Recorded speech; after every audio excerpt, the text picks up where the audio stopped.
December 31st, and I have one last project that I want to knock out for the year. It's on the Cappuccino, and it's a little bit of an audio upgrade. This panel.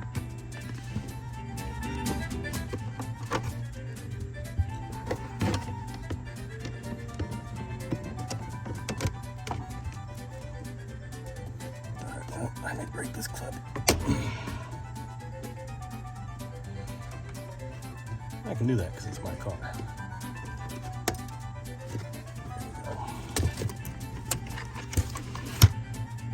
I'm going to pull this out and print up a baffle for it so I can direct the sound from exiting the car to coming into the car.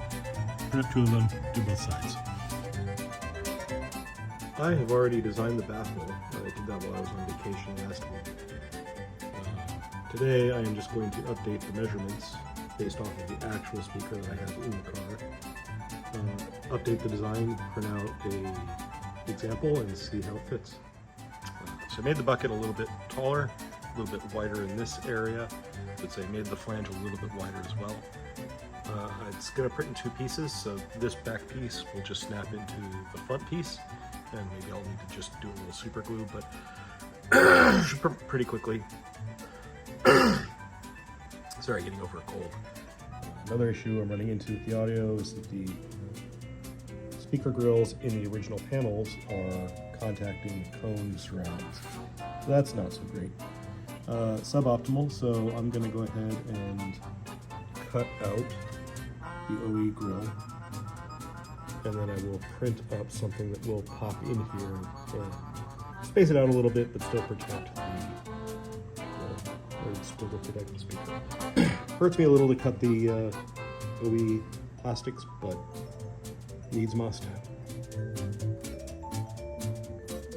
So the first print, okay.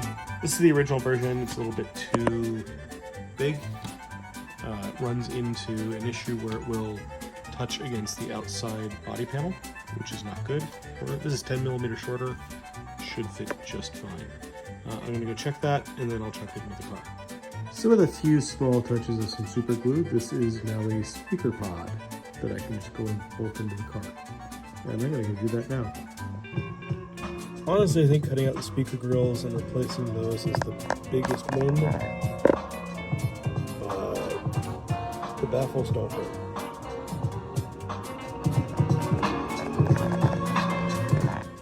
For shits and giggles, I printed up a speaker grill. This is in carbon fiber PET G. And notice the design has this lip here, extrusion. That's for registration in the kick panel, which I've already cut out the grill for. I will bond this in with some RTV silicone. For this application, that'll be a really good choice because that is flexible. Also, the carbon fiber kind of matches in with the color of the original trim. So I've toned down a bead of RTV on this. You don't need a lot, it's just enough to create a small bond. So to hold this in place, I've got 4 clamps, RTV bead on the inside, and hopefully in an hour I should know whether or not this will work. That's not bad, and since it's going to be tucked away, you're not going to notice the imperfections in the craft of RTV. It's good enough. Yeah, I think it looks fine.